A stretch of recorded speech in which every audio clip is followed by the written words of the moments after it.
Personal foul, number 99 on the defense. After he tackled the quarterback, he was giving him the business down there.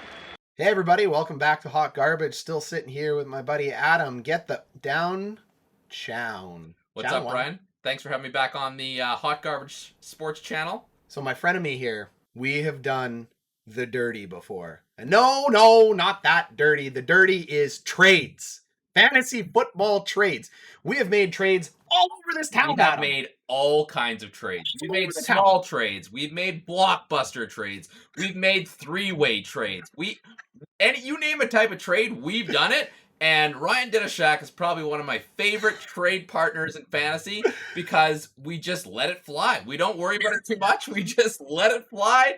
We have made trades in the middle of a Dance Florida social. We've made a blockbuster trade. We've made some blockbuster trades. I mean, we've made trades probably at guys' weddings. We've made trades at work. We've made trades everywhere. How annoyed does your wife get when you stop everything that you're doing? Because you've done it. Booking date night to make a trade. Yep. You have been on a date and made a trade. We're having a nice dinner together at a fancy restaurant. Maybe it's our anniversary. Whoa, I got a trade. I got a trade request from Ryan. Just a second. Ooh, counter offer.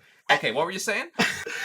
You know what makes trades the most fun thing to talk about? What? There are so many strategies to approach a trade.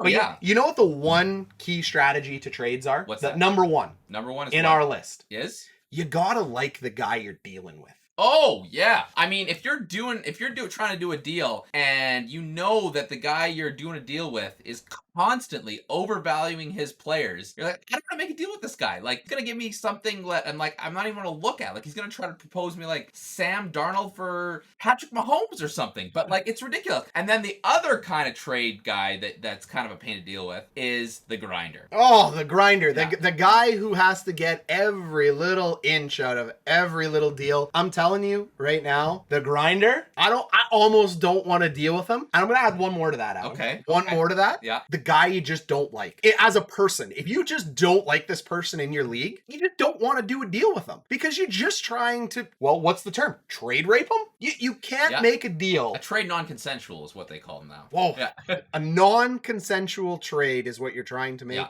And frankly, that person's probably not going to make it. No means no. They're going to just decline. So tip one, befriend your teammates. Yes. You need to be friends with your teammates. And if you're not friends with your teammates in person, you got to be chatting them up. Yep. Every week. Not about trades, just about life. Just build that rapport with them. So then when you do come with them with a trade, they're going to say, I trust this guy. He's a good guy. Absolutely. He's not trying to pull one over on me. So step one, do that. And if you're not, if you don't know if you're the guy people don't like in your league and you're not talking to people and you're not friends with people, you're on the bottom. And you need to fix that. You're that guy. Step one, make friends. Do not send a single trade offer. Just make friends. And you know what? Maybe make a guy a deal where you lose that deal just to start some friendship or something. Throw the $50 away for the year. Well, I'm going to cut you off there. Like, I'm not going to be that generous. Fantasy football is serious business, and I'm not losing a single trade. All right. So that's point one. You got to befriend your league. Yep. Number two, you got to know what you're after. Oh, yeah. I mean, sometimes I'll be like, I want to see what I can get for this player. And it's just like putting him out there, trying to see what I get. Well, what am I trying to do? Maybe you're weak at a certain position, strong at another. It's a player you really like. I don't really get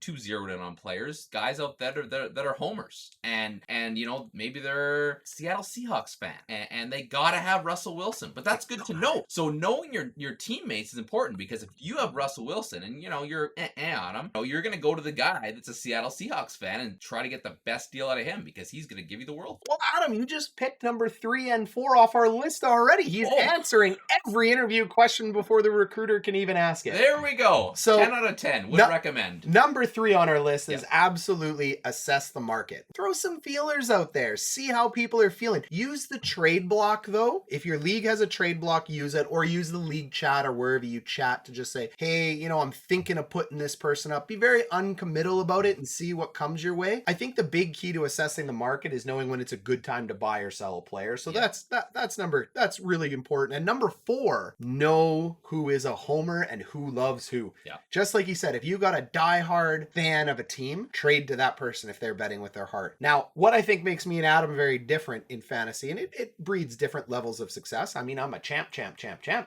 I've won a few leagues, but champ.